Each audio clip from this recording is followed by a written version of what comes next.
It's been said that some people come into our lives and leave quickly, while others come in, make footprints on our hearts, and our lives are never quite the same.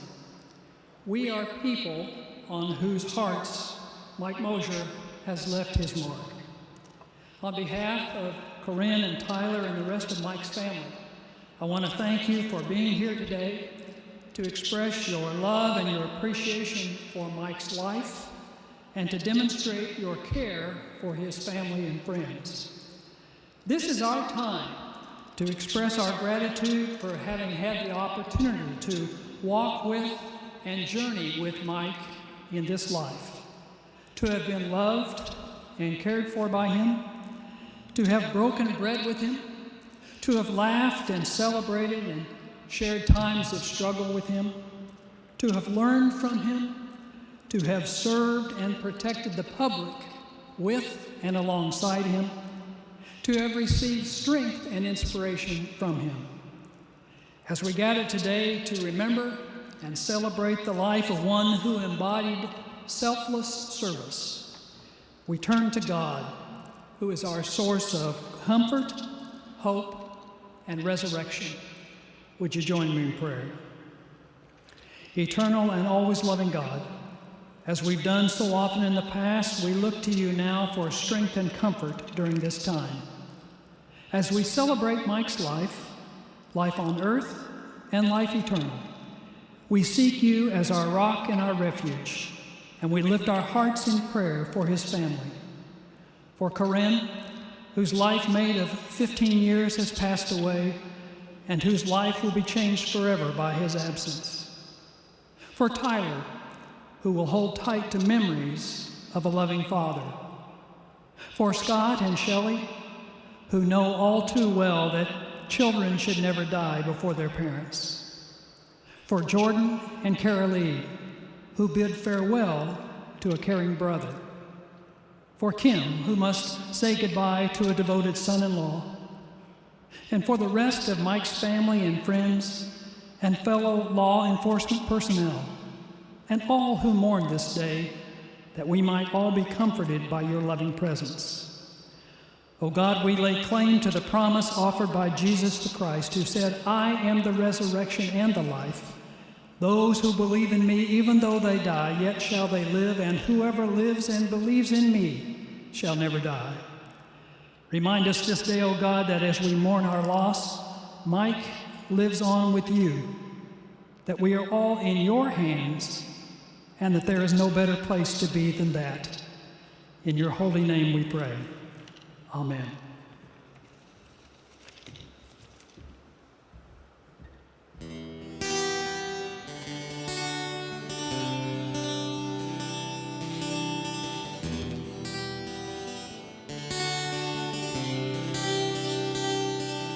It was a May afternoon, he was strapped in his Benz,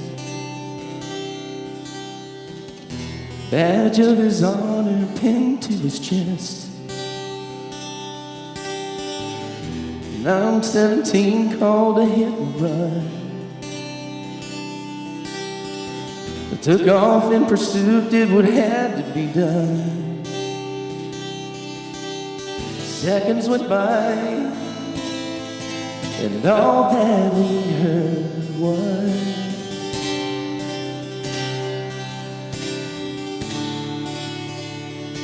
officer down. The blood of blue runs through this town. His memory survives with all of us now. It's hard to believe he's not with us now. We'll never forget this officer now.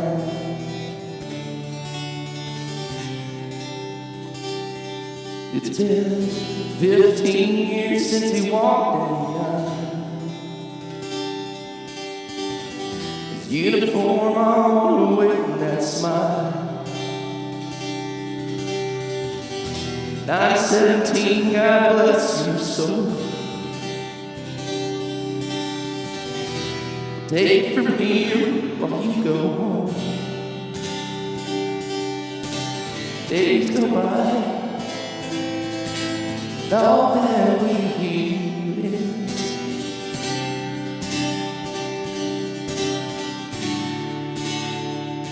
officer down. Blood blue runs through this town. His memories survive with all of us now. It's hard to believe you're not around. Never forget this officer down. In the afternoon, strapped to his vest.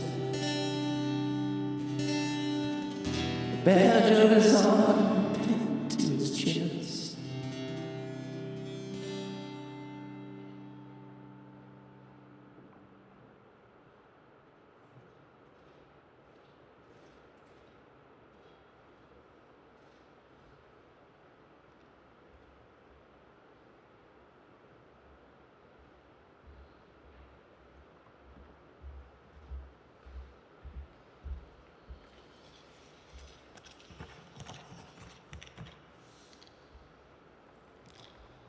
Officer Mike Mosher died doing what he loved.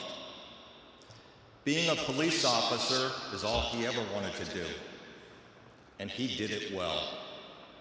He did it with passion and a selfless spirit that transcended the uniform that he wore. He was a giver to his family, to his fellow officers, to those in need, and to the citizens he was sworn to protect. That giving spirit culminated in his giving his life for the career that he loved. The City of Overland Park and the Overland Park Police Department share a set of core values that include service, integrity, respect, excellence, stewardship, and relationship building. Mike was the embodiment of these values. Service.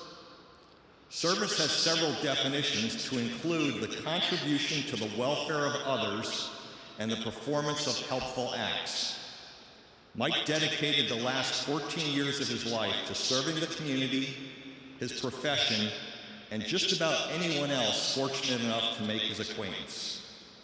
In his role as a school resource officer, he served the students of the Blue Valley School District as a role model and mentor. As a field training officer, he served his department by sharing his experience and knowledge with our new recruits, ensuring that they had the tools necessary to enter a law enforcement career with professionalism, knowledge, and safety. Integrity. Integrity is defined as firm adherence to a code of especially moral or artistic values. That was Mike. He adhered to his values and never wavered. He took on his roles as police officer, son, husband, father, and FOP president as mandates to further the well-being of those that he represented in those roles, never compromising and always keeping his moral compass pointed true north. Respect. Respect is defined as having high or special regard. Mike treated his coworkers, the public, and those less fortunate with respect. That couldn't be more evident than it was every December when he spearheaded our Operation Rudolph event. Operation Rudolph is an event in which police officers take underprivileged children shopping for Christmas gifts at Target. This is a collaborative effort between the police department, the NAACP, Target, and the FOP. I recall Mike being asked what should be done if a child was purchasing necessities instead of family gifts like toys and such. Without hesitation, Mike replied, "We will cover any necessities separately. This is about these children enjoying a Christmas as kids, not taking on the burdens of a parent. Mike's respect for others was born of a humble heart and a servant's frame of mind. Excellence. Excellence is defined as the quality of being excellent, which is to say eminently good or first class. Mike performs his duties with excellence, always training, always preparing. Mike understood that this is a profession that demands excellence. The public, the press, and we ourselves hold police to a standard of excellence. Mike knew that. More importantly, not only did he live it, but he set the example for his fellow officers who viewed him as a leader. A leader who understood that leadership isn't about rank or title, but more importantly defined by the willingness of others to follow. Stewardship. Stewardship is defined as the careful and responsible management of something entrusted to one's care.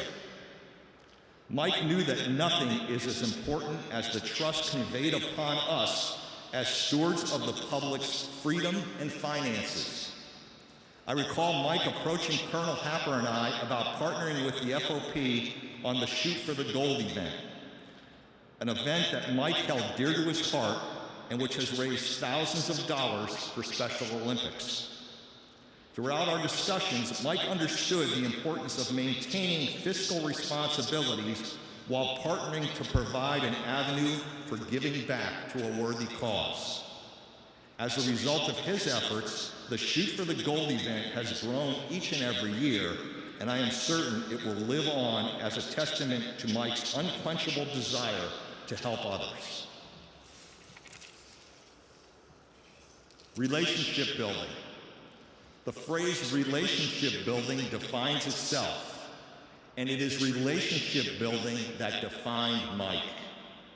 The partnerships and relationships that Mike built during his tenure as a police officer should serve as an example to all who call themselves public servants.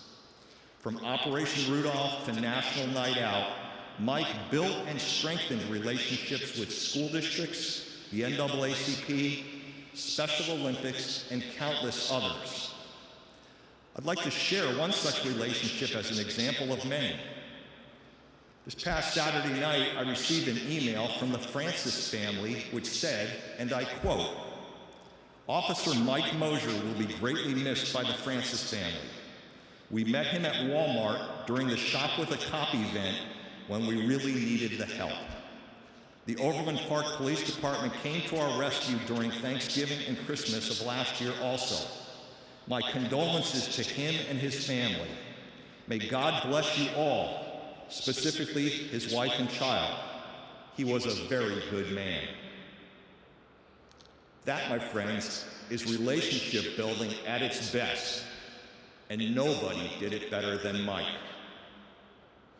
To Corinne, Tyler, Mr. and Mrs. Mosher, and the entire Mosher family, I want to thank you from the Overland Park Police Department.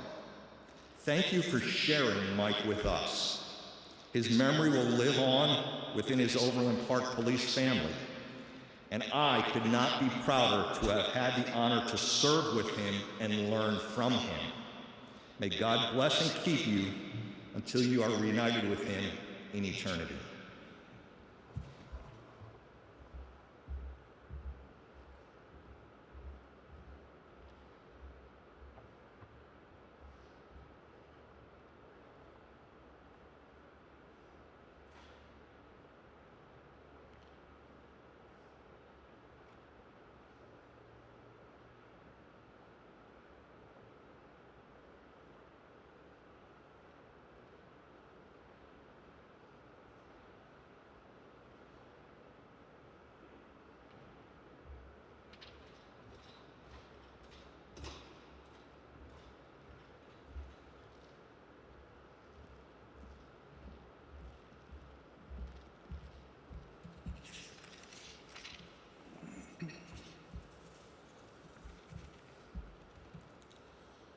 For those of you who may not know me, my name is Brandon Favor, Overland Park Police Officer and Treasurer for the Fraternal Order of Police.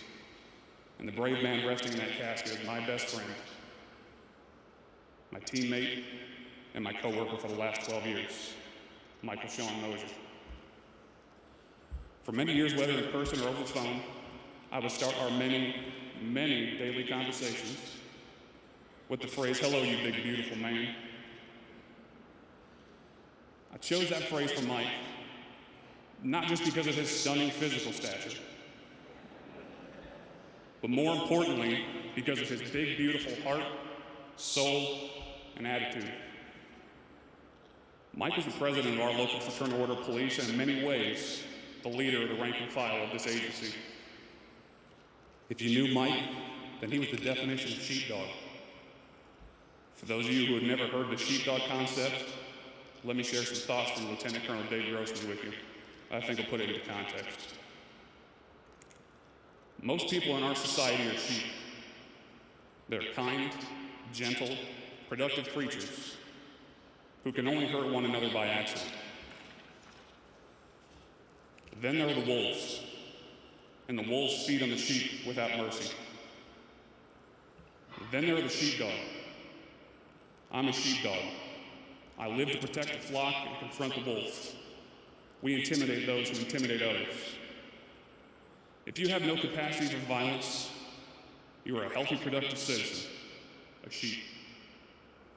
If you have a capacity for violence and no empathy for your fellow citizens, then you define an aggressive sociopath, a wolf.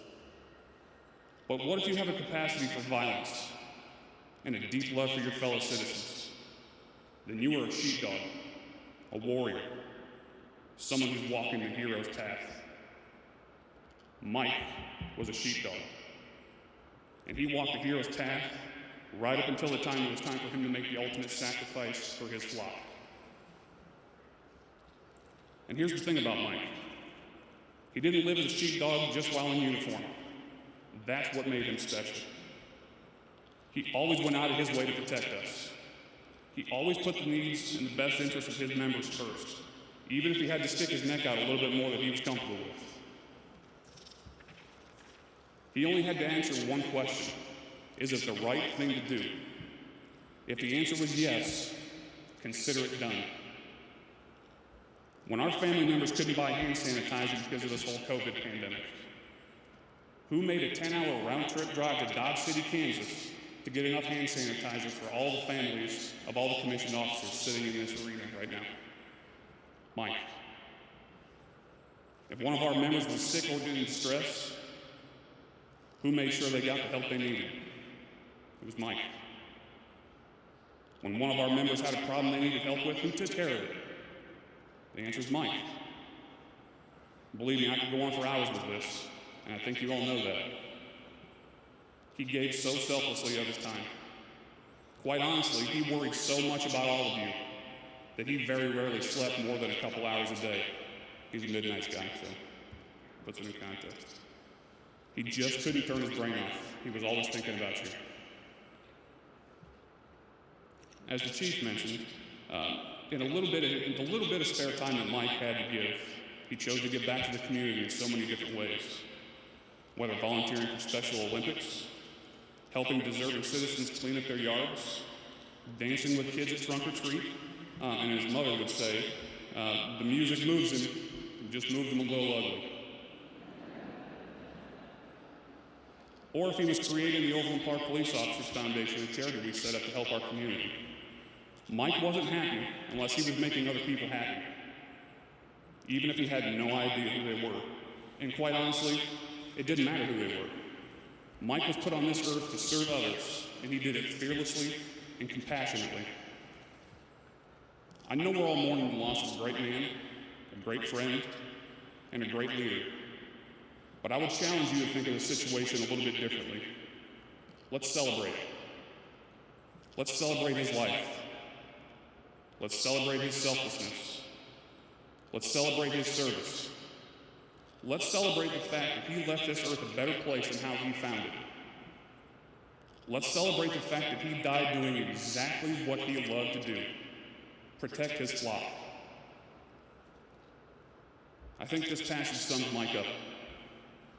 Greater love hath no man than this, that a man lay down his life for his friends.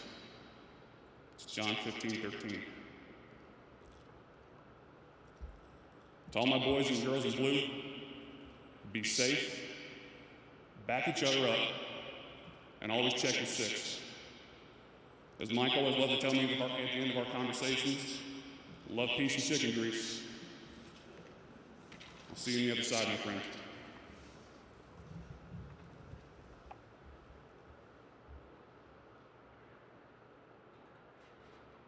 I want to thank Corinne, Kim, and Tyler for inviting me to be a part of this service with me today.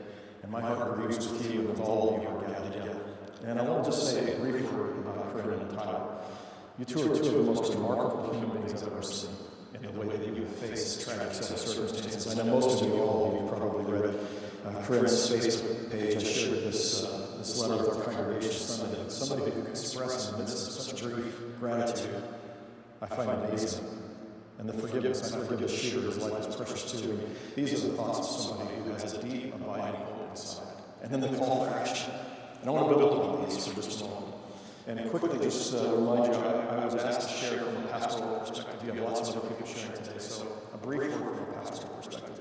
And I want to begin by recognizing this, that when we look at tragedy and pain like we're seeing now, so it's natural for us to ask, well, how could this happen? If God is good and this is a good world, then why do such evil things happen?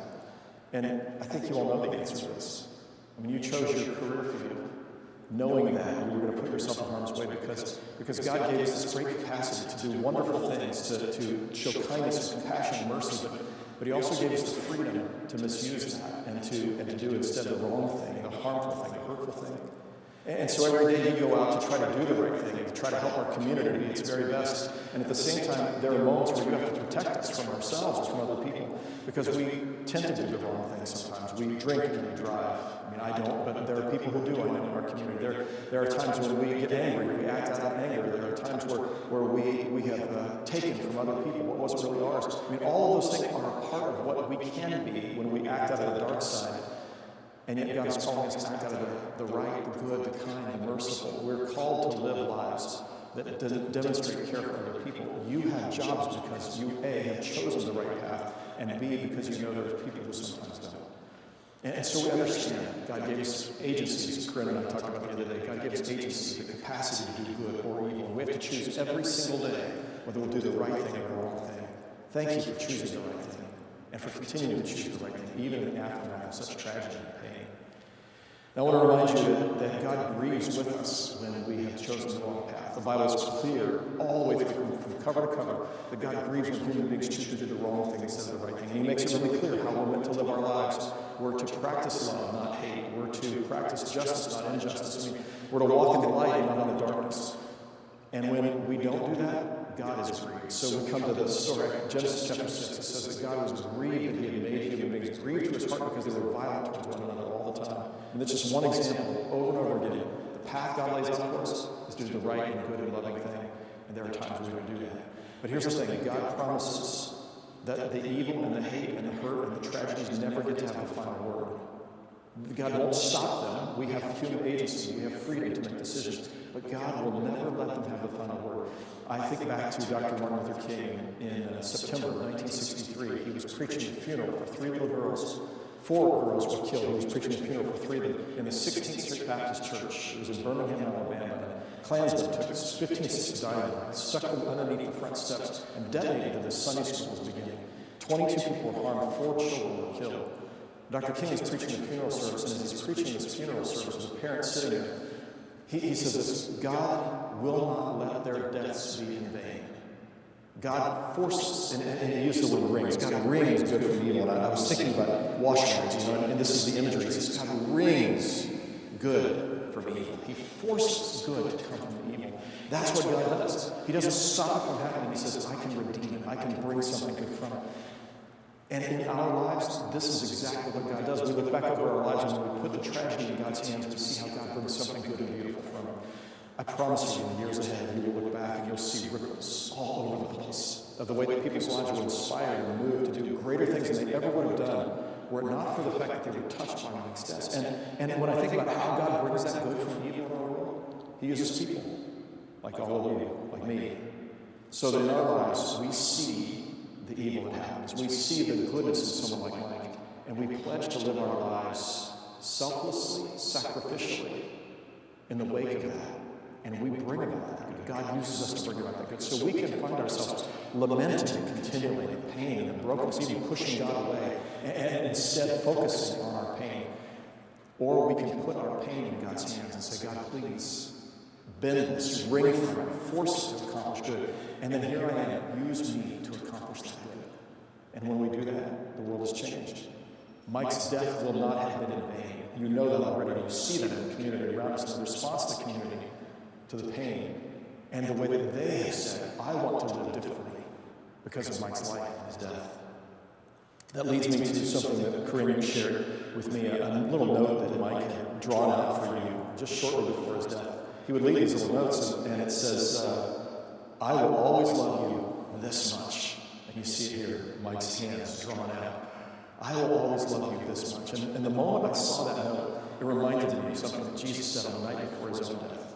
And he said to his disciples, the world will know that you are my disciples and that you love one another. And then he said, this is my commandment, that you love one another, as I have loved you. And then finally he said, greater love has no one than this, than they lay down their life for their friends. The word love here in Greek is agape. It's not a warm feeling, it's not romance, not this word. This word is about a dogged determination to put the needs of other people before yourself. It is selfless love. It is caring for other people. It is seeking justice, seeking to do the right thing for other people, regardless of the consequences to ourselves. And that's exactly what Mike did. That's how he lived. That was his mission. And so when I saw that drawing, Corinne, that he left for you, many times in the congregation I have said to the church, and some of you here know, you've heard me say this, you're part of the congregation, that God, in trying to demonstrate how much he loved us, sent Jesus, who hung on a cross and said, God loves you this much. God loves you this much. And in essence, that's what Mike was demonstrating to us. Like he was laying down his life not for a friend that he knew, he was laying down his life to protect people whose names he did not know, in order to save them, in order to deliver them from the harm that might have come their way. Greater love has no one than this, they lay down their life for their friends. And then finally this word. As Christians, so I know not everyone here is necessarily a Christian, but as I think about Corinne and her faith, and Tyler's faith, and her parents' faith, as I think about Mike's parents' faith and Mike's faith, in that faith is this idea of the resurrection. That God, in trying to address the tragedy and the pain that we experience in life, the grief, God came and walked among us in Jesus. Jesus was put to death on a cross, but that wasn't the final word. And in his resurrection, 3 days later, when he rose from the grave and walked out of the tomb, this was God's way of saying, evil and suffering and hate and darkness and death, they do not have the final word. They will not have the final word. Love and life and light and grace and joy and hope, they have the final word. Which is why Frederick Buechner said Easter means that the worst thing is never the last thing. The worst thing is never the last thing. No matter how dark the circumstances may be, when you put your hope in God, the worst thing is never the last thing. Darkness doesn't get to have a final word. Murder doesn't have a final word. Hate doesn't have a final word. Love, light, and life, these have a final word. The worst thing is never the last thing. Every year at Easter, I end my Easter sermon the same way. And every funeral service is resurrected the same way. People ask me, do you really believe this stuff, Pastor? You're a smart guy. You really believe that Jesus died and rose from the grave? You really believe that the worst thing is never the last thing, and that light and life and love triumph over all these other things? And here's the thing, I not only believe it, I'm counting on it. And Mike was too. Would you pray with me? Oh God, we thank you for your love, grace, and mercy. How grateful for Mike, for his life, his witness, for the way he lived, the way he touched this world and changed it, the way he touched our lives. Thank you. And thank you for the hope and the promise we have in Jesus, who said, I go to prepare a place for you, and if I do, I'll come back for you. For the words of promise that even when we walk through the valley of the shadow of death, we will fear no evil, for you are with us. Thank you.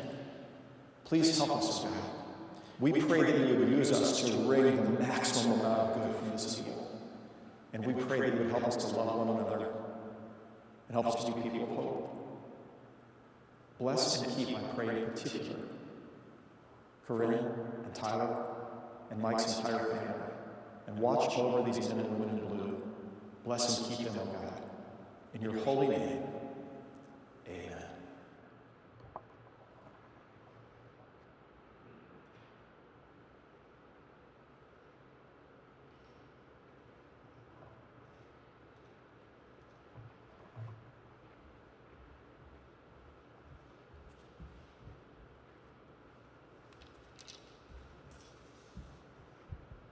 Good morning. When I knew that my father died, I immediately started thinking about his funeral because I knew that I wanted to speak. I didn't know exactly what I was going to say, but I knew that I would figure it out. My dad was a wing it person. He prepared, but he just winged it, and it always worked out. I thought that I would share a few stories about my dad, what he liked, and what his mission was. 4 years ago, today, my dad took me to a Garth Brooks concert. I remember being so mad because he took my mom instead of me, the first time. I was really mad because I liked Garth Brooks more than my mom, so why would you take her? But a few weeks before today, he told me I was kind of mad at him, and I expressed that. And he goes, kind of mumbles on his breath, "You're not going to be mad at me when I take you in a few weeks." And I kind of heard it, and I go, "What? What? Take me where?" He goes, "Ice cream." I'm like, "Nah." So we went to Garth Brooks. We had a really big sign, and we were very close to the stage. I remember moments like this, and many others, because they were moments and times that I spent with my father. My father also loved airplanes. He had that app on his phone where he could shine it or point it up to an airplane, and he could tell you exactly what airplane that was, how many people were on that airplane, when it was made, the model, everything about it. A few weeks ago, when the flyover came by, we came here and sat outside on the grass and watched it. Now that I know how much my father loved airplanes, I'm going to save up money to try to get pilot's lessons so I can be a pilot and maybe give my services, if I'm good enough, to the police department or the military. My dad's favorite day to work was definitely Christmas, because even though he might have not been with us, he was with other families. He also got to see how much he impacted everyone else's life during Operation Rudolph. This was his favorite day because he got to be out with the community that he loved and gave his life to protect. My dad's least favorite day to work was definitely the 4th of July, for 2 reasons. One, he loved the 4th of July, so it really made him angry that he couldn't be with us, which I found it funny that every year he always worked on that day. Just a coincidence. The second reason my dad hated the 4th of July was because that was one of the busiest nights of the year, because he would always get shots fired calls, and they wouldn't be gunshots, they would be fireworks, and that made him so mad. My dad's mission in life was to change the way people look at police officers. He did this by doing the right thing even if no one is watching, which in this day and age, we all have this, so everyone is watching. They turn on at different times and record all different angles. He made sure he was always involved. He worked as an SRO, Park Mall Cop, which we called him Paul Blart. He was an Explorer Advisor, Field Training Officer, and President of the Fraternal Order of Police. He always made sure, and he also always made sure to give out police badges to little children and try and beat them in any sport that they were playing, which never happened. My dad's greatest accomplishment was being elected FOP president. I remember when I ran for school council in 3rd grade, we had just gotten an email saying that I made secretary, and my dad said, "I am proud of you, because I ran for everything when I was little and never made it. But I put my heart and time into running for president, and just like you, work pays off." This was his greatest accomplishment, because through the FOP, he was able to serve and do what he loved. He did Shoot for the Gold, Shop with a Cop, and many other things to help the community.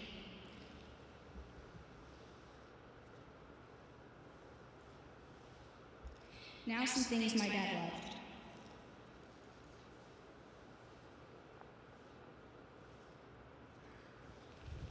The Chiefs. My dad loved the Chiefs and every other sports team. He, like many of you, he loved to see that no matter what was going on in the world, no matter your background, race, religion, or even who you were, for 3 or 4 hours, you all came together and had one common goal, and that was to clap, boo, yell, shout, eat a hot dog, and watch a sports game together. Hand sanitizer. It might seem weird, but this was one of his greatest accomplishments. I was with my dad when we went to pick up 100 64-ounce bottles of hand sanitizer. We drove down to Kansas City and passed that car vending machine thing that I didn't even know was real. I thought it was just something that had in the commercials. When we arrived, we backed up and started loading up all of the hand sanitizers. There were 17 boxes. When we got home, me and him started labeling every box with names and numbers, names of police officers. You see, the only reason we drove down to Kansas City was because a few days before, my dad had sent out a mass email asking if any police officers needed hand sanitizer, and if they did, to email him back with how many they needed. The numbers we wrote down were the numbers of how many hand sanitized bottles the officers wanted. Most of the officers wanted at least 1 or 2. After we were done labeling, we personally drove to every station to drop off the bottles so the officers could get them before or after their shift.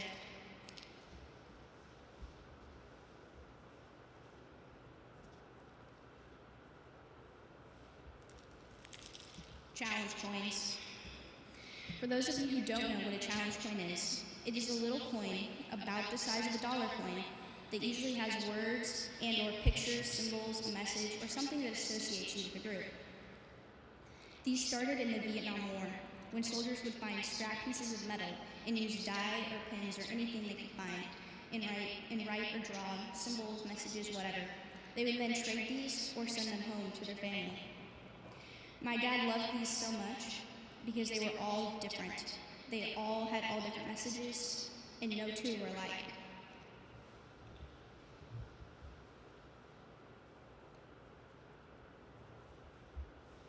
Police work. My dad was a police officer for almost 15 years. In that 15 years, he became FOP president, had a daughter, 5 nieces, 1 nephew, gained 3 in-laws, and was a loving husband. Policing is a dangerous job. I was born into this line of work, so I knew that one day the doorbell could ring and it wouldn't be my dad. That day came May 3rd, Sunday at 6:32. My dad was a cop's cop. He was always making sure that every cop had what they needed. One day, I believe in 2018, my dad realized that most of the officers did not have a tourniquet holder to hold their tourniquet to their vest or belt, and that some of the newer officers didn't even have a tourniquet or know how to use one. So my dad, through the FOP, bought around 200 to 300 tourniquets with holders, so every officer could have one to put on their personal, to have one to go to work with them, and put one in their personal car, or just have an extra one while they were working. He believed that a gun, training, and a tourniquet is all a good cop needs. Now, thanks to him, every Overland Park officer has at least one tourniquet and holder. My dad also made sure that every officer had a working gun. By working, we meant that the gun worked and that the officer knew how to use it properly. We would often go on our own dime to take new or veteran officers to the shooting range to shoot their guns and many of our cool guns. He believed that a gun is a tool, not a weapon. The last thing my dad believed every cop should have is training. My whole family would often go to training classes on the gun basics, situational awareness, and many other topics. Along with my mom, my dad also taught many people how to shoot. He would teach women's safety classes or anything that he thought needed to be taught. My dad taught a training class where people could qualify to get their concealed and carry licenses in Kansas and Missouri. Sometimes we would go to other classes that other people were teaching and tell their students about legal defense plans, because my dad knew how the system worked on both sides, and he wanted everyone to be safe. I would always go with him to hear one line. At the very beginning, after he introduced himself, he would say, "I am not a salesman. I don't get any money if you sign up. I'm only telling you about this to make sure that after the hardest day of your life, you don't have to talk to me without a lawyer backing you, your money, and your future." I love this quote because it perfectly sums up my dad. He did not want an award, money, or a promotion. All he wanted was for his community, the good guys, to be backed by good guys. My father was not two-sided. He was not just a badge. He was a person. Who he was at work was the same person he was at home, on the road, or anywhere. Some things that my dad hated was traffic. Could not do it. It was really bad. My dad also hated spiders. Me and him have a thing for spiders. There's a spider in the house, Mom gets it. We found a spider in my room just about a week ago.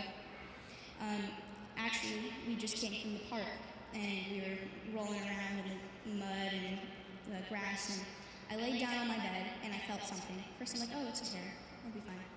Then I felt it more. I'm like, oh, okay. And then I looked at my arm, and it was crawling on my arm, and it was black. I like to say that it was about a tarantula, but the real size was probably not as big as a dime. But it was big to me. So I jumped out of bed and ran out of my room and told my dad there's a spider. He looked at me and goes, "It must have bit you, because you're crazy if you think I'm getting it." So then I told Mom. But of course, when I went there, we couldn't find it. So we went and did just about a police search on my room. We took out all the drawers, threw all the clothes out, messed up my bed, did everything. It was a wreck. So I refused to sleep in my room that night. I slept outside on the couch. But in the morning when we found it, he helped me. He grabbed the guitar and stood behind me. Said, I don't think that's gonna work, but he was backup, which is exactly what he was to everyone here. I want to make it very clear that my dad is not gone. He's just not here. His walking, talking body might not be here, but what made him Mike and what made him loving and selfless is still here. It is still watching over all of the police officers, all of the fire and EMS. So to all of the police officers, wherever you are, my dad is with you. My dad will be sitting next to you at roll call, and he will be watching you to make sure you know how to use your gun and that you have a tourniquet holder. To all the firefighters, my dad once was you. He got his life back together. He was one of you guys. So to all the firefighters, he will be with you. He will be making sure that you get that cat out of the tree. To all of the EMS workers, to all the EMS, doctors, or anyone, my dad is with you. He is in the operating room, and he is wherever you are. To all of the citizens of Overland Park, my dad is with you. He is watching over you and making sure that he is safe, making sure that you are safe. Because he risked his life and gave his life to protect you, and he would do it all over again. Thank you.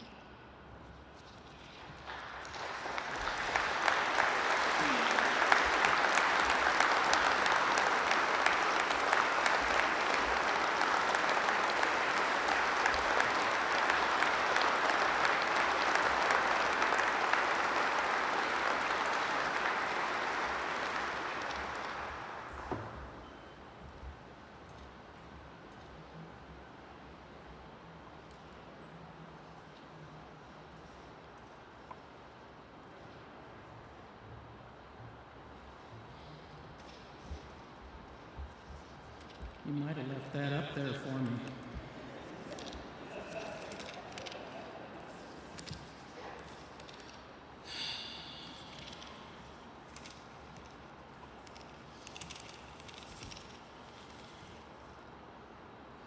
Well, good morning, everyone.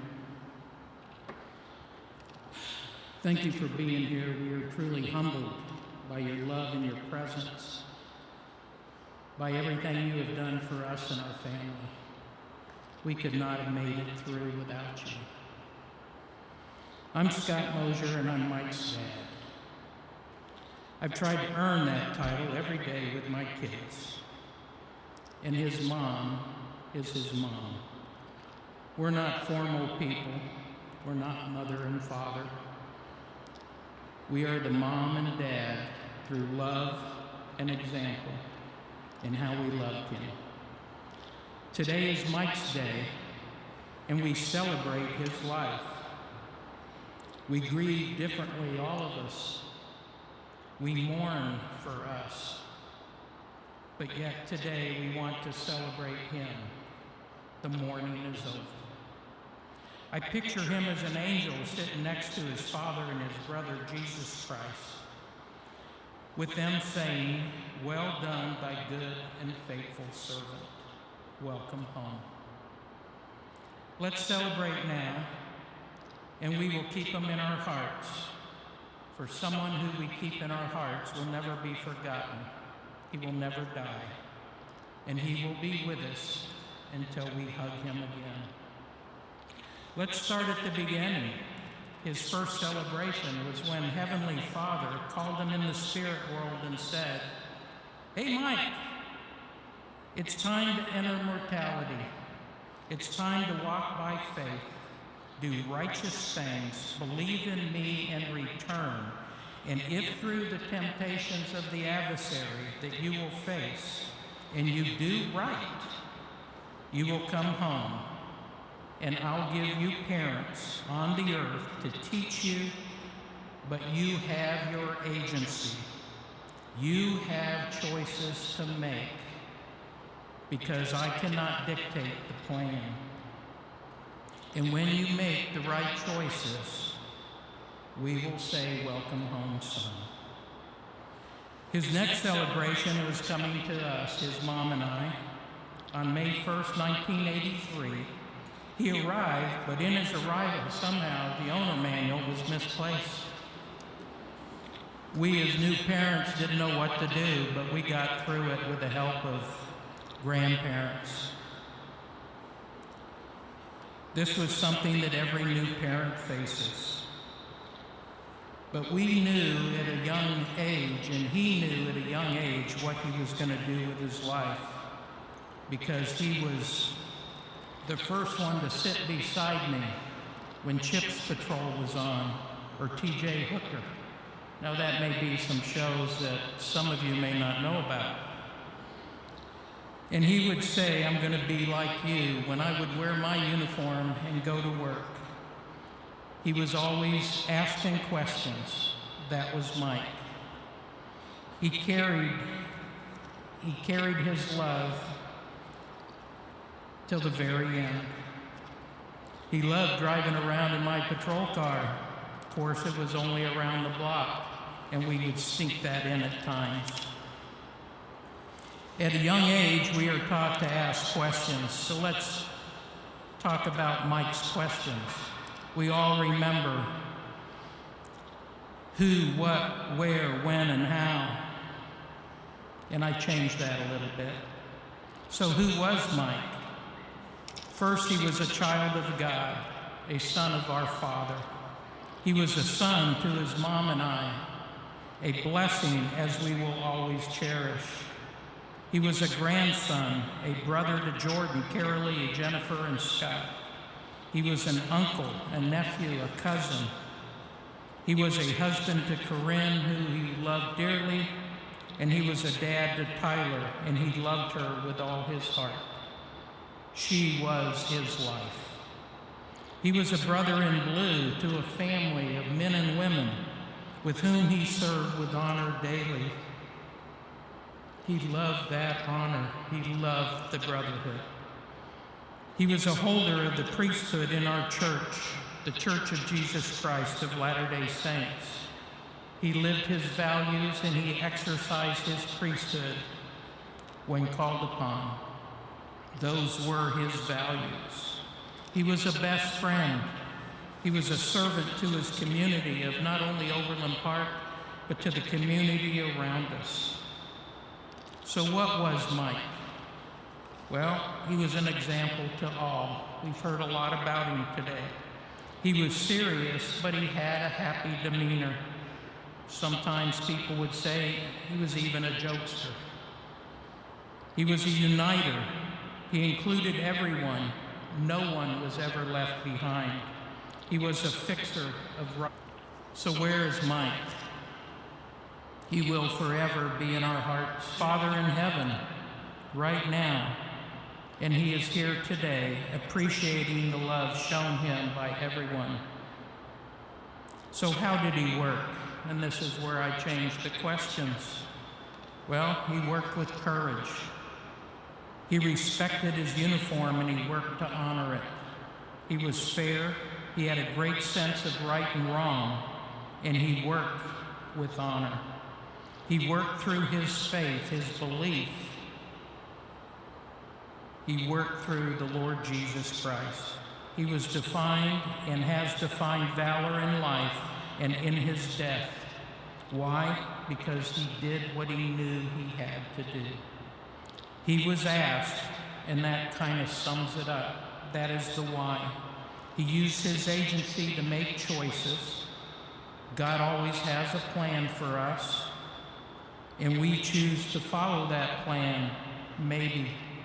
Sometimes we get sidetracked. We will face many defining choices in our life, and we either step up and do something, or we step up and do nothing. He did his job as a servant. He lived a life of service, giving to all. He was a champion of the Special Olympics, and there was a reason, which I'll talk about in a minute. He helped all those in need. He would never leave anyone behind. He loved those special spirits. Some people sacrifice a little, some people sacrifice a lot, and some sacrifice all.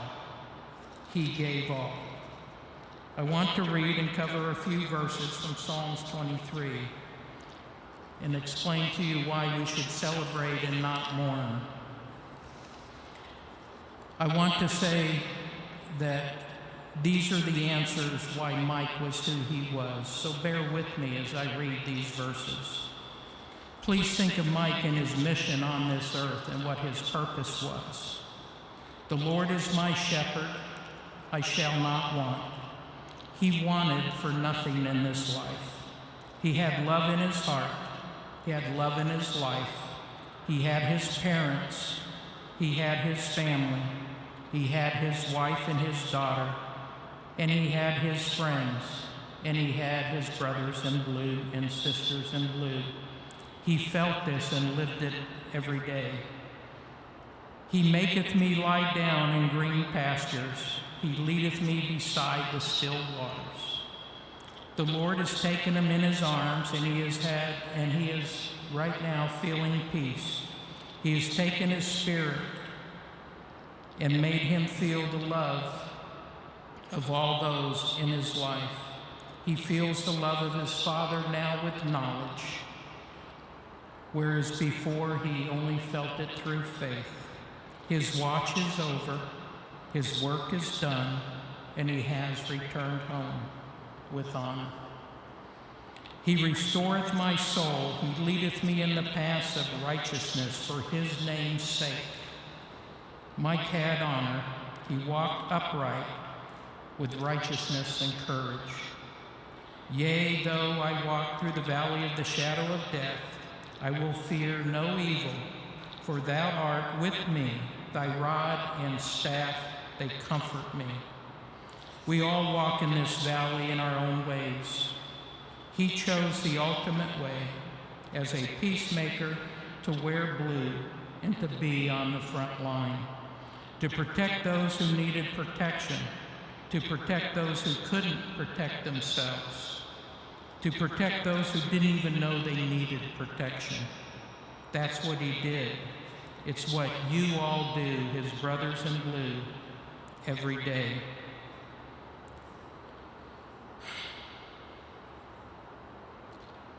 I bless you that you will always be in the hands of our Father. Bless you for what you do. May the Lord bless you all. We heard earlier, John 15:13, greater love hath no man than this, when a man lay down his life for his friends. Remember this, that is an agency choice. That is the agency that our Father has given us. And that is a choice that shows honor in the eyes of the Lord, and that is mine. I want to finish up and give everyone a success story so you may know more about Mike personally. This may help you understand why he would never leave anyone out. He would never ostracize anybody. He would always bring you into the group, into the fold. He left no one behind. He included everyone in his circle. Those special spirits with special needs that he was so fond of, and his participation in the Special Olympics completed him. He was one himself. Mike had Tourette's syndrome, and you may not know what that is, and he had to overcome it. It's a neuro disorder that causes uncontrollable tics or responses from him. He would shake his head. He would say things he might be thinking without restraint. Most of us know when to say something and when to not. Sometimes he would yell out without control. At the age of 7, you can imagine the turmoil this could cause in the classroom, the football field, at home, and yes, even at the grocery store. One day, I was at the grocery store with Mike, doing the guy thing. I never asked where anything was, I just kind of found it. All the guys out there know how that is. Well, we were tootling down one of the aisles looking for something, and a lady was walking by, and Mike couldn't help himself, and he yelled out something to the lady. And while I'll tell you it probably wasn't appropriate, it was an auto response. He literally set this lady off. This lady said, "My goodness," and yelled at me and said, "How could you raise and be a parent of such a disrespectful child?" I apologized, and we moved on. As we turned down the next aisle, she was there again, approaching us with a glare. And yes, Mike blurted out some choice words. Now, he might not have been wrong, but again, she lit into me like my hand was in the cookie jar before dinner. I have to admit, I started laughing. I mean, yeah, it was kind of rude, but her reaction, she took it as rude, and I had a great explanation. I tried to explain Tourette's syndrome and what that meant and apologized, but she just kept yelling at me like I was a bad parent. We moved on. We got to the next aisle, and yes, there she was. But she didn't approach us. She turned around and went the other way. I looked down at Mike, and I saw the twinkle in his eye. And I saw the smile on his face, and at that point I wondered just what was Tourette's and what wasn't. That's when I knew that he would overcome his challenges to do what he wanted to do since he was a little kid. You see, he loved everyone with special needs because he lived that and through that. And while he was different, he learned and he made lifelong friends because he saw no differences. He had love for those that were like him. Ken Ross is going to help us celebrate Mike by relating stories from his family and friends and his brothers in blue. So let's laugh and be grateful for the time we had with him. I want to finish up with one statement, and this is to our community. Our thanks from his family for doing what they did. The salute to the blue renewed my faith in how the silent majority feels. We always hear from the vocal minority. But if, just like you, it warmed my heart to see what had happened that night, it renews my faith. I want to finish up with one thing, because Mike left one thing undone.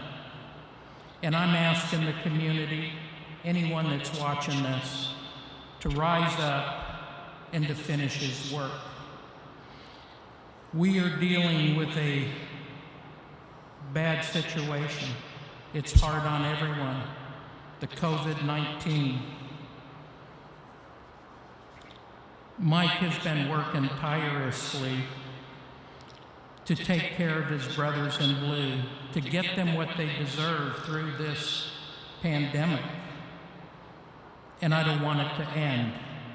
He is only asking to give to you what you need to do and what you need to take care of your families by putting your lives on the line every day.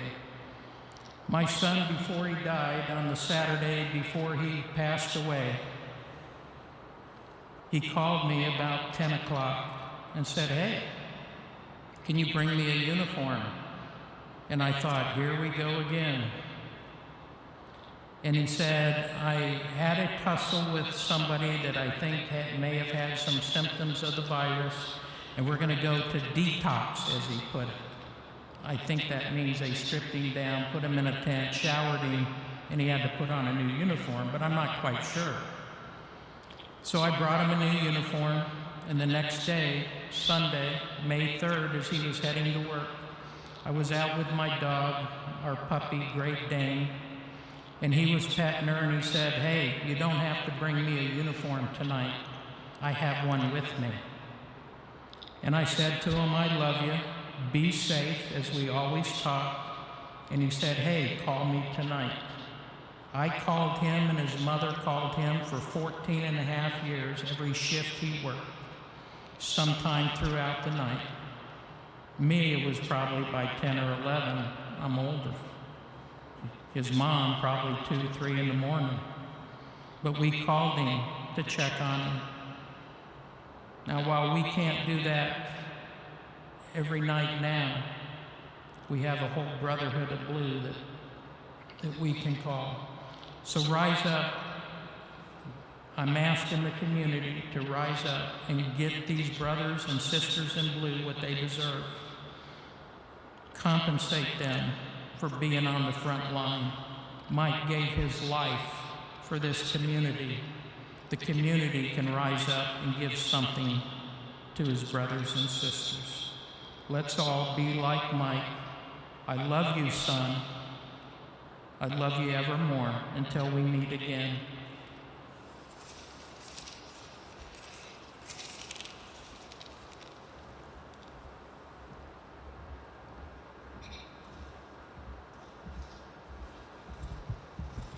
Mike's life did not begin when he was born here on this earth. The Mike we know began when he was born on this earth, but his Father in heaven knew him before he came here. And his life did not end last week.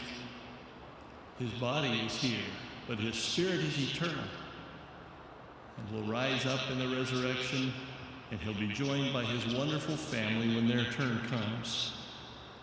If we could see what he is seeing, if we could hear what he is hearing, if we could feel what he is feeling, we would rejoice with him in the promises of the gospel of Jesus Christ.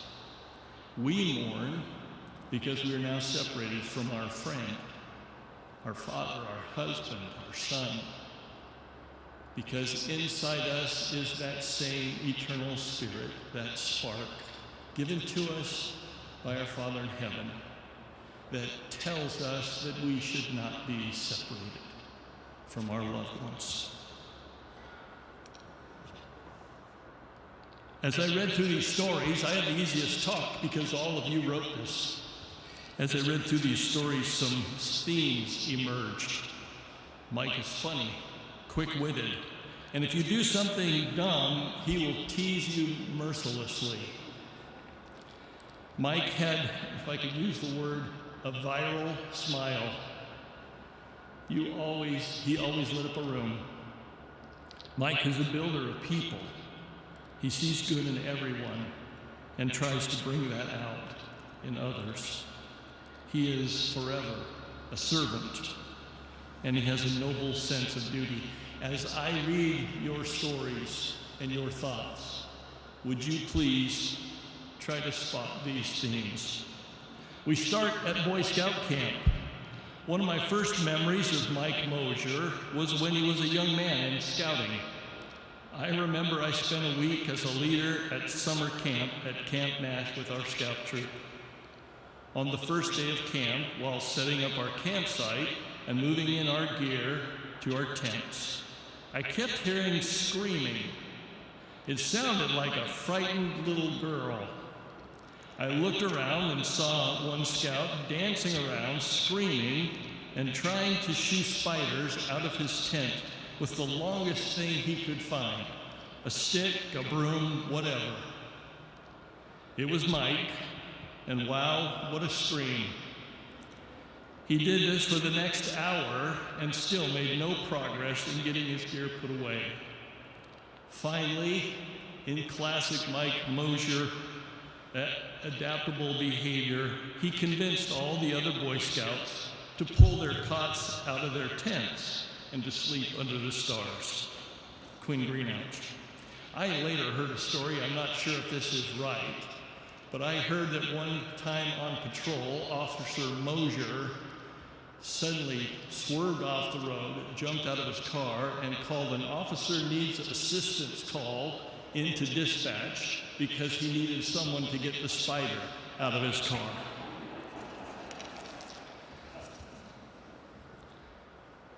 One small story that actually really influenced my life: when I was younger, my parents had to go out of town. While they were gone, we stayed with the Moshers. I got a really bad grade on a quiz. I was a perfectionist, and I'd never gotten such a bad grade. I think I may have even failed the assignment. I was obviously upset about it. But Mike took the test and put it on the refrigerator and made a big deal out of the fact that I had finally not gotten a perfect grade on something. It was a funny little thing, but it actually taught me a lot about how not to take myself too seriously, and that getting perfect grades really wasn't that big of a deal. Sarah Porter. In 1998, I was diagnosed with cancer and began receiving chemotherapy treatments. Mike Mosher and Mike Ross learned that one of the few things that tasted good to me was, while dealing with the nausea of chemotherapy, were dilly bars from Dairy Queen. So they stopped by periodically to bring me a 6-pack of dilly bars. When they thought I had probably eaten them all, they would drop by again with more. One evening, they came by with a cake that they had made and frosted. They showed up, complete with chef hats and flour all over their faces, reporting rather sheepishly that their kitchen looked much worse than they did, and that they were pretty sure the cake would taste okay and was safe to eat. How I appreciated their thoughtfulness. Teenage boys not embarrassed to serve and to share, and to bring kindness, laughter, and love to my home. Terrier Dutcher.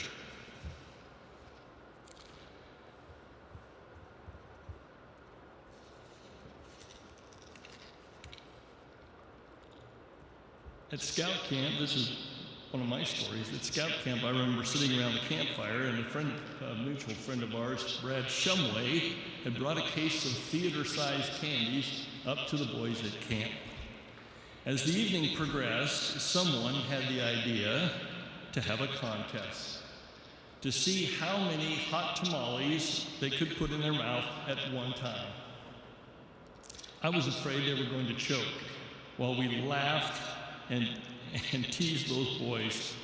As I recall, Mike was the winner, 62 hot tamales in his mouth at one time. We laughed as the boys drooled all over their camp t-shirts. One really special remembrance that I have of Mike was right after he and Corinne had been sealed in the temple of the Church of Jesus Christ of Latter-day Saints at a beautiful reception held at his parents' home. I walked up to Mike, and I put my arm around him, and I said, "Mike, you are a frog. Corinne is a princess. You need to remember that every day of your life and treat her that way." As far as I have seen, he always has, and I know he forever will. Mike and I were 16 and 15. We were enjoying a warm summer afternoon on our way back from picking up some McDonald's at the drive-thru. Windows rolled down and our favorite Summer of '69 playing on the radio. When Mike, looking in the rearview mirror, noticed the only car on the road behind us, a good 30 yards back, lost control and swerved and hit the curb several times before coming to a stop. Mike and I immediately made a U-turn and came around and pulled up behind the car and got out to try to help. Two older ladies, both fluent in Spanish and possessing some broken English, were upset and unsure. Two teenage boys, fluent in English and armed only with 9th grade Spanish, noticed the need to fix a blown tire. In the best way we could, using body language, sign language, pantomime, and our broken Spanish, a lot of pointing, we found the spare tire in the jack and went to work. It was a comedy of errors. Neither of us had ever changed a tire before, and just getting the hubcap off we felt was a victory. We didn't realize until after we had jacked the car up that the car had not been put in park, causing the car to begin rolling downhill toward Mike's truck. We scrambled to stop the car from rolling too far. Lesson learned that we will never forget. After nearly an hour, we finished the task and parted ways, like Ross. Every memory I have of Mike has a common theme. I remember coming over to the Mosher's house to watch Super Bowl, and he always had me sit on the side of the couch where he knew both of their giant Great Danes would come and sit right on my lap. When this finally happened, I would look over and see Mike laughing hysterically and grinning ear to ear as I fought the dogs to be able to see the game. It's ironic that this young man's name is Dane Oborn. We asked Mike Mosher if he would be willing to come over and feed our 3 cats while we were gone, which he cheerfully agreed to do. After coming over for a couple of days and no issues, Mike Mosher and Mike Ross, aka Mike and Mike, came to check on the cats, and while looking for all the cats, they found that one had died. Not knowing what to do, they called Shelley, and she came over to assist and confirmed that Scooter had indeed expired. We are told that several options were suggested regarding how to proceed, including one of the dad's suggestion to put the cat in the freezer so that we could say goodbye once we returned from our trip. Cooler heads prevailed. Mike and Mike buried the cat in the garden and held, from what we understand, a very nice memorial service, which included kind words and music. Nelma Porter. In his service as a police officer. When Mike and I got assigned to Sergeant Ware's team on midnights together, I remember going to a wild animal call with Mike. There was a raccoon in a family's dining room, and we were sent to go out since animal control was not working in the middle of the night. When we got there, the raccoon was backed into the corner of the dining room underneath a table. Mike told me to poke it with my baton and get it to move out of the room. Needless to say, the raccoon lurched at me, causing me to scream and jump back. Mike and I had a good laugh. He saved the day by getting the raccoon out of the house. Christina Battaglia. This is a note that Mike wrote as he was transitioning from patrol, I believe from patrol, maybe to SRO. Dear Matt, as I spend my last night in patrol, I wanted to reach out and say thanks. I know we haven't always seen eye to eye, and my mouth on occasion has gotten me into hot water, but I wanted to let you know that I appreciate the time you have spent working with me and being there for me when I needed it. I truly can say that the time I spent under your supervision has been the best for me in my 11-and-a-half-year career. I have learned the most from you and have truly been made a better officer by you. Thanks for giving me the opportunities to improve myself and for placing your trust in me when others have not. I look forward to the time our careers pass again, and one day hope to work under you again in another role. Good luck in your endeavors. Let me know if there's anything you need from me that can assist you in any way. Thanks again, Mike. Matthew Briegel. This from a citizen. I was so terribly saddened by the news this morning of Officer Mosher's untimely and senseless death yesterday afternoon. Officer Mosher and I first met the night of October 9th, 2006, at about 11:30 p.m. as I was on my way home from a night of drinking and Monday night football at Nick and Jake's. I'm guessing this was his rookie year.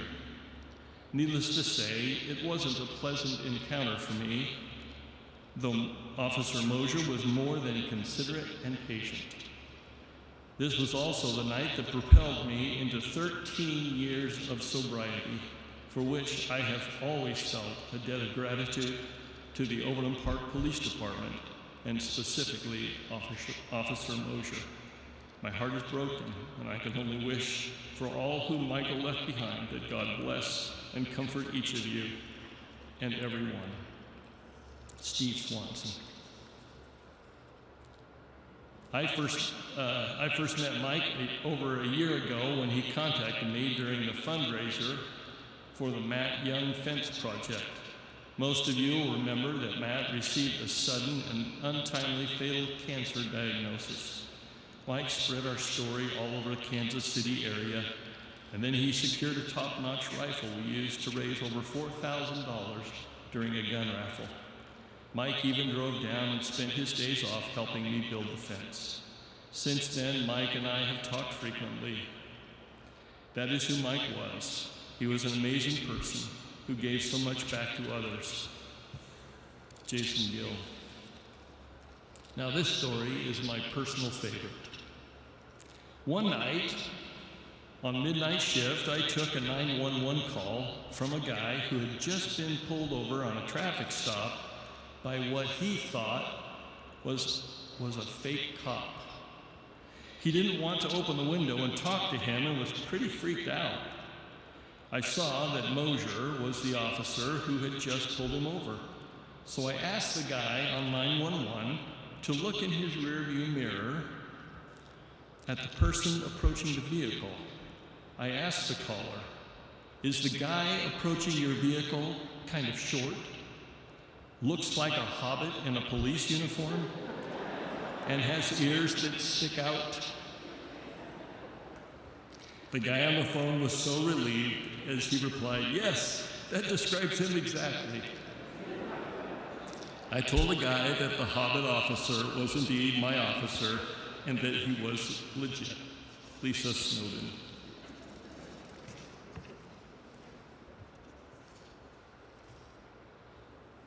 This is an excerpt from an email that he wrote to the leadership of Aubrey Bend Middle School after the terrible tragedy at the Parkland school shooting. Mike was reassuring and recommitting to protect the people. In part, he said, "The Overland Park Police Department, as well as other Johnson County agencies, regularly train for an active shooter event. Our training and policies dictate a single officer response is not only appropriate, but necessary to stop the killing that is going on in an active shooter situation. Gone are the days of waiting for backup and going in as a team.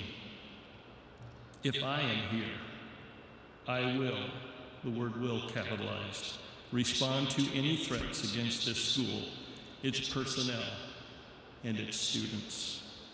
That is my job. That is the oath I took. Police work is dangerous. I know and understand that. My family knows and understands that. I want to be perfectly clear to everyone that there will be no hesitation on my part to defend this school or its students."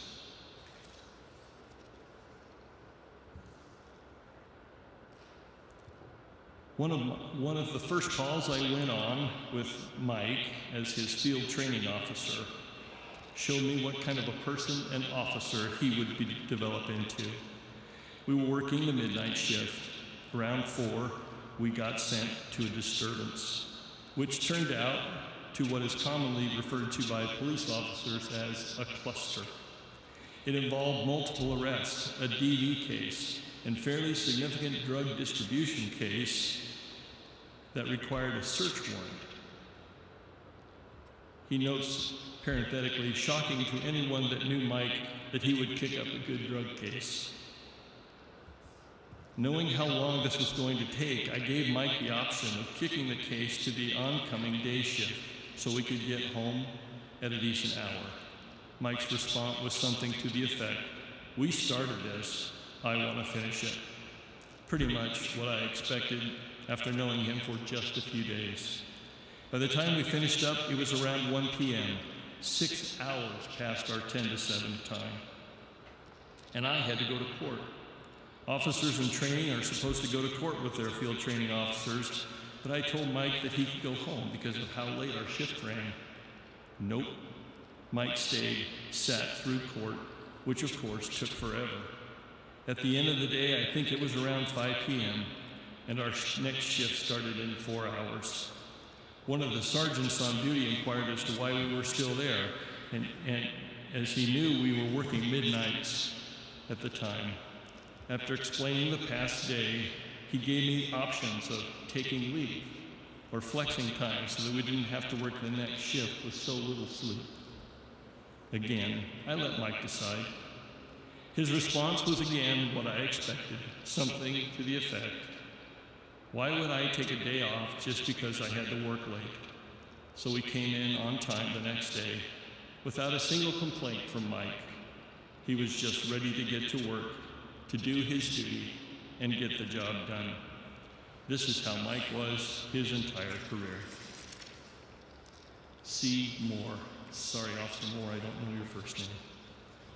I'll close with this, a note and a picture from the 184th Wing Security Guard Forces deployed somewhere in the Middle East, out of McConnell Air Force Base.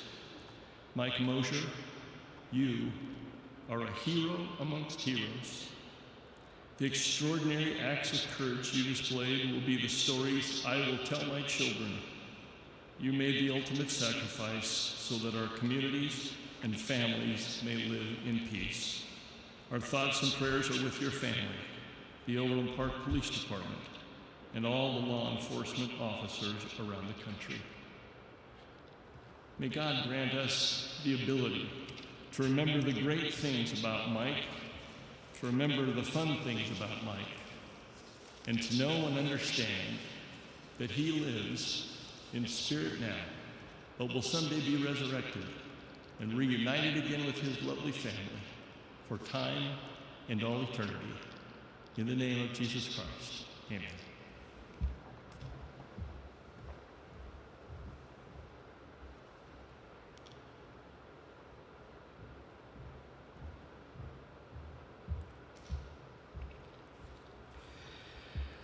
You know, I had some prepared remarks, and I'm going to just toss those out, and it's going to be Mr. Mosher's fault. Scott, I had an opportunity to meet with him yesterday and visit with his family over the last day and a half. In fact, some of his family was staying at the same hotel I was at last night, although I did get some sleep. These guys are some amazing people, all of you. And I can't tell you anything about Michael that you don't already know. But I want to share something with you that you may not realize. We spoke, and I talked to each and every one of you about the special honor flag that's here, that's traveled all over the world to honor those who've made the ultimate sacrifice. It's honored heroes, thousands of them, police officers, firefighters, soldiers. A single American flag that's been to Iraq, Afghanistan, and has literally touched the face of heaven on the very last space shuttle aboard the International Space Station, circling the Earth more than 215 times for heroes. But what I've learned over the last 24 hours being in Overland Park is that you, this family, you are heroes. And on behalf of the 70,000 supporters throughout Kansas and around the nation that support the honor flag, and to the police officers that are watching this all over the nation that are here today, I'd like to ask them to give you a round of applause because you are our heroes. Thank you for allowing us to share this time with your son in celebration of what you've accomplished in building an individual that was able to support this community and to inspire this community, to have them rise up like Scott and you and I talked about yesterday. That sea of blue, this man brought this community together. So thank you for that. Let's give them a round of applause.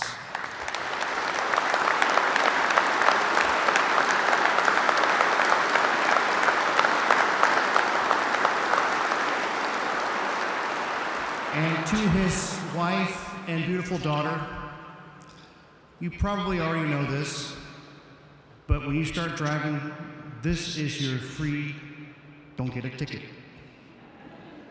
You have aunts and uncles, not just in Overland Park, but throughout the entire nation. These are brothers and sisters, aunts and uncles that will forever watch over you, keep you, and protect you because you are forever now in a circle of blue that will never let you down. When we leave here, the honor flag will continue to honor another hero just like yours. We've made the commitment to countless families across the country, here in Kansas, for Officer Lancaster, for Officer Melton, his family, the Harwood family, the firefighter families, and now the Mosher family.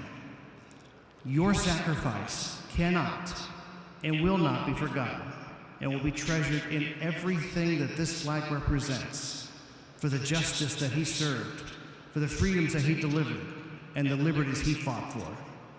This flag is your flag. It will continue to inspire those and honor those just as it has today. Every single time this flag has been touched, we have used brand new custom gloves that Michael's wearing right now. These gloves will be surrendered to you later on. You'll get sets of gloves for each one of the family members.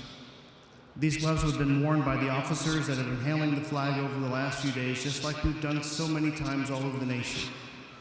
So when you get your gloves, just remember that that sacrifice is part of what these gloves are all about. Handling a national treasure that will always live on in the memory and sacrifice of your fallen hero and our brother. Thank you.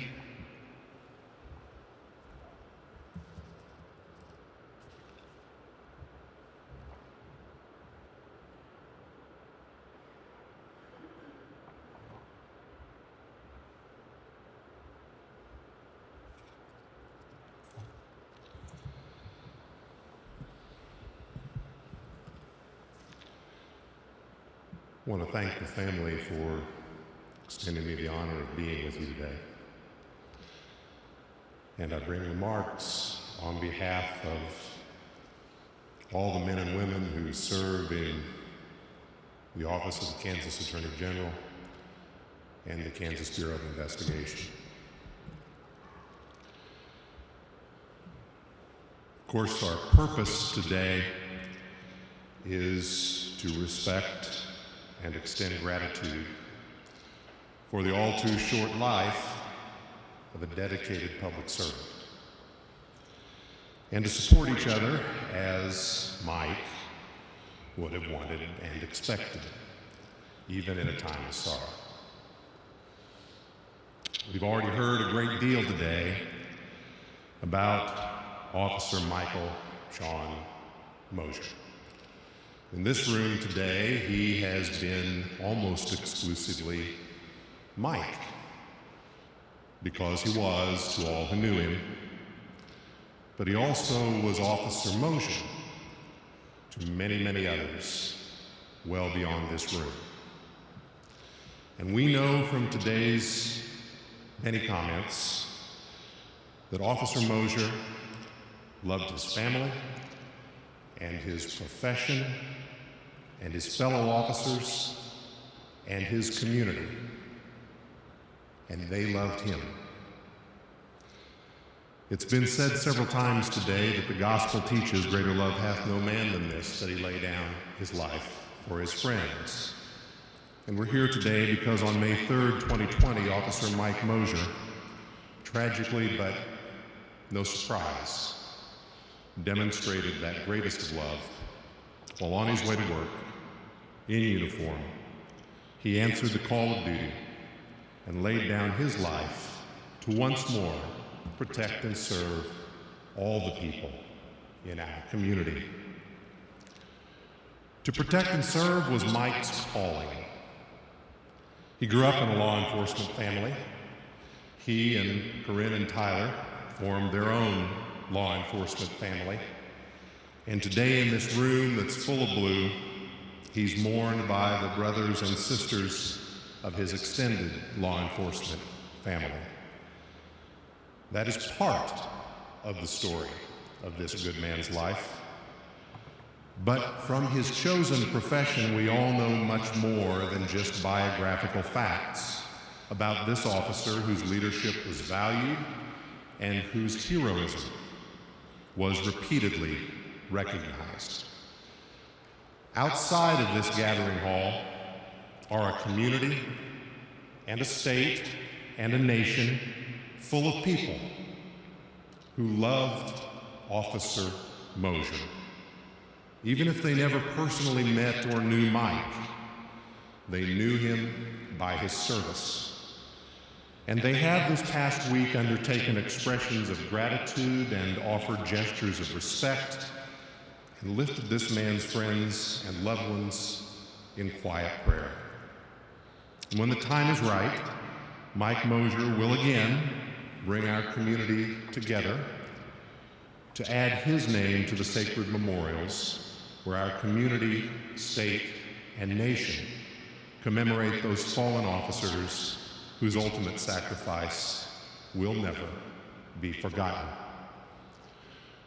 Today reminds us all of the bitter truth that it is law enforcement officers who each day perform the dangerous but essential work of keeping communities safe. It is law enforcement officers who make the law become more than words on a page, but instead a working charter for civil conduct that enables a civilized society. It is law enforcement officers whose difficult work each day demands split-second judgments under the most stressful of conditions involving life and death and matters of civil order and individual liberty. And it is those same officers who in our free society see those judgments second-guessed in countless courtrooms and commentaries and headlines. But good officers know and willingly accept all of this. They embrace it because it's part of the job. And good officers dutifully and sometimes even enthusiastically assume those responsibilities and those burdens and those criticisms. Those who are called to serve in law enforcement are not many. Fewer than 8,000 full-time officers are sworn and serving in Kansas today. And that's why we call it the thin blue line, spread over 82,000 square miles of our state, and here, serving more than 600,000 residents of Johnson County. So few officers can protect and serve so many people only by earning and sustaining the support and confidence of our citizens. Good officers know this, and Mike Mosher was a good officer. And that is why we have seen such heartfelt gratitude from the community this past week. The outpouring of affection stands as inspiring proof that Officer Mosher's honorable service strengthened the precious bond between our citizens and our officers. It can be said he left this community better than he found it, and that is one measure of a life well lived. Officer Mosher is not the first law enforcement officer killed in the line of duty, and sadly, he will not be the last. But Mike is special. Officer Mosher is special. Every good officer, like him, is special. Because by their individual example, they make our continued experiment in self-government possible.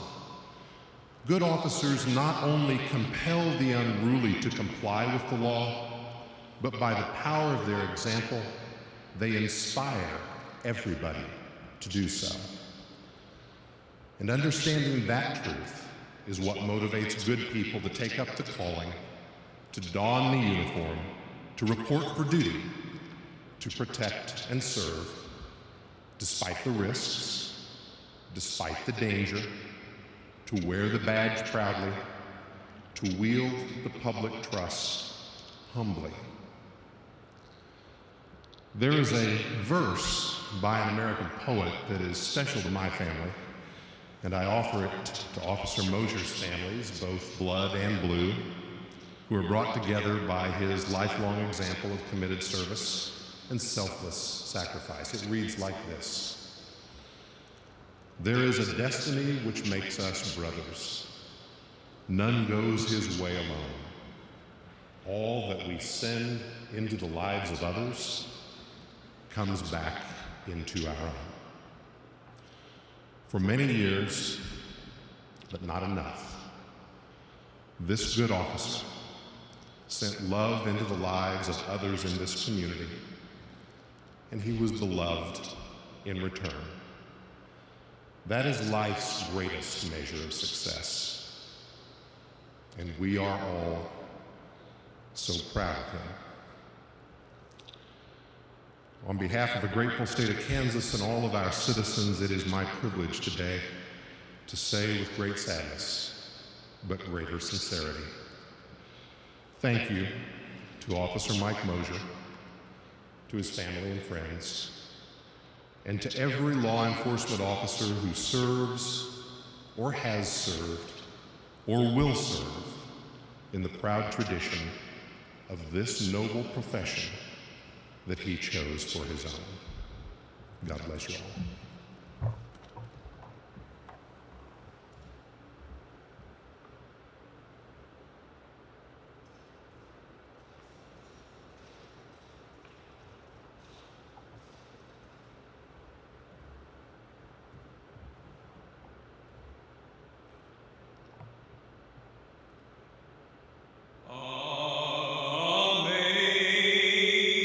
Amazing grace,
we bow our heads in prayer for fallen policemen everywhere.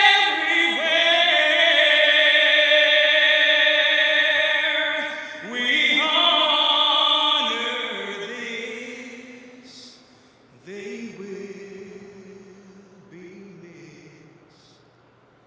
Their badge shines like an evening star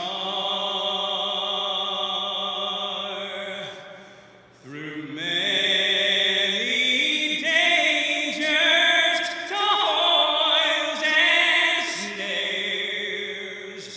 We have already come. 'Twas grace that brought us safe this far.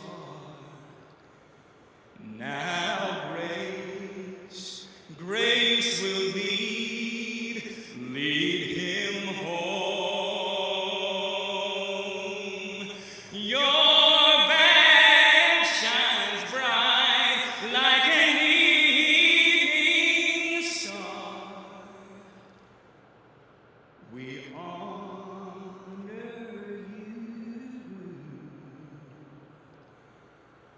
for who you are.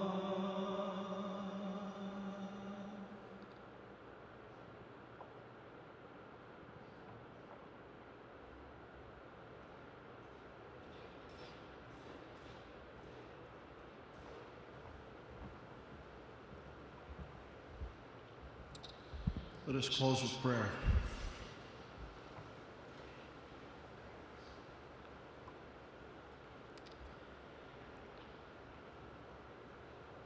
Our Heavenly Father,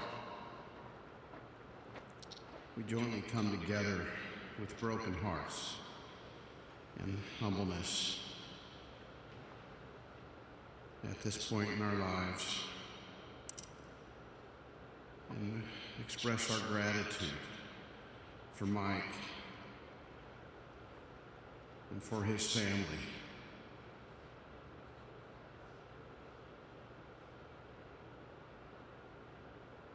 Grateful for thy kindness and his kindness.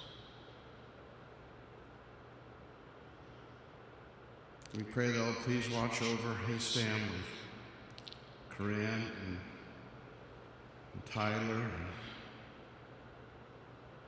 Scott and Shelley and Ken and Jordan, Carolee, and the extended Mosher family. Please walk beside them. Help them feel and know thy love for them. We pray for protection for those men and women of law enforcement and to be with them. Bolster us up now with joy in our hearts for a life well lived and an example set that we can follow. Thankful for the atonement and for the resurrection, that we may again have the opportunity to see Mike as he welcomes us home. We love thee, Heavenly Father, and we say these things in the name of Jesus Christ. Amen.